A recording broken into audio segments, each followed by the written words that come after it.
Welcome guys, Zennosh here, and today let's talk about the Water Bastille.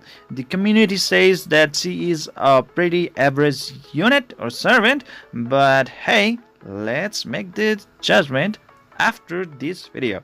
Okay, so let's start with her details. She's a water unit, obviously, and she is a melee DPS. So let's start with the first skill, known as the Purge. 70% chance to decrease the enemy defense for 30 seconds.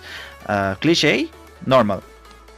Storm Barrier deals damage based on the enemy's max HP, pretty good. Increases the caster's attack for 60 seconds. So any skill that can actually deal the damage based on the enemy's max HP is really good in the dungeons or any sort of stages where there are enemies with very high HP, guys, and she's gonna deal a lot of damage on them.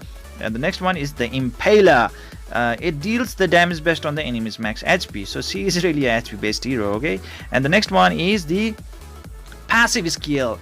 Increases the damage by 10% per debuff on the enemy. So more the debuff the enemy is gonna have, then she's gonna have more damage, and it's limited up to maximum of 40% damage increase.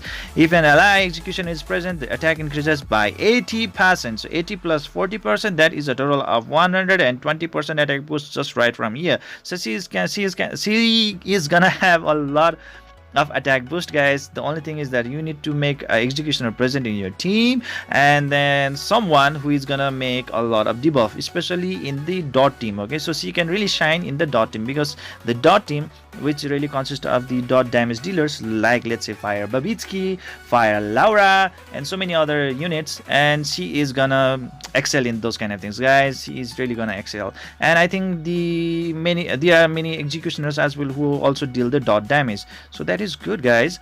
So that's gonna be pretty good, pretty insane. The next one is Team Passive. Attack of all elements allies increases by 45% at guild. Okay, so she is a guild unit. Anyways, looking into all of these skills, we can see that like she's a pretty average unit as well. Like to become extraordinary, she needs to have some extraordinary skill set, but nonetheless she's not that useless as well. Okay, she's really pretty good. Okay, she's pretty good. If you build her up very nicely, she can actually give you a very good damage output, especially in the contents where the enemy has very high HP. Okay, that's the case. She is gonna be really good in almost all scenarios like tiles, PvP, Abaddon, Omen, and Heath. Okay, so overall she is a pretty good character, like above average. Okay, now let's move on to this setup. Okay, so she is a DPS unit, right? So if she is a DPS unit, then obviously we need to go for the DPS type of build, right? So I would actually recommend you guys to build her up with the Beast and the Blade. Okay, that's how you go if you are really beginner. But if you have Havoc and Blade, which really have a very good substats containing the critical hit rate chance, then you can actually switch to the Havoc and Blade. But the safe choice would be the Beast and Blade, because this unit is not really that kind of good at increasing the chances of critical rate chances or something like that, like Sinistra or the previous Bastille. Okay, I mean the Fire Bastille. So looking into this statement, we can actually see that like the Beast and the Blade will be the best the gear for her, right? Her. So obviously the first one is the weapon. Okay, and the weapon, the shirt, and the pants are going to have the primary stat as the static stat. Okay, they are flat stats. Okay, so no need to worry about them. You only need to worry about the substats. The substats are the ones that is gonna take you through the entire the game content. Okay, so in the substat you need to focus on the attack percentage, the critical rate chance percentage, the critical damage percentage, and obviously the speed. Okay, now looking into the speed into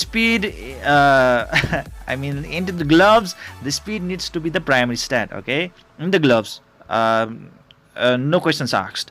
And in the helmet, it needs to be the critical rate. Okay, go for the critical rate percentage or critical damage if you have havoc and blade build, whereas you have already maintained about above 90% to 100% of critical rate chance by just substats. Okay, in that case you can go for the havoc and blade, and you can go with the critical damage. But if you don't have pretty good critical rate proc chance, then you have to resort to the critical rate percentage increase in the helmet.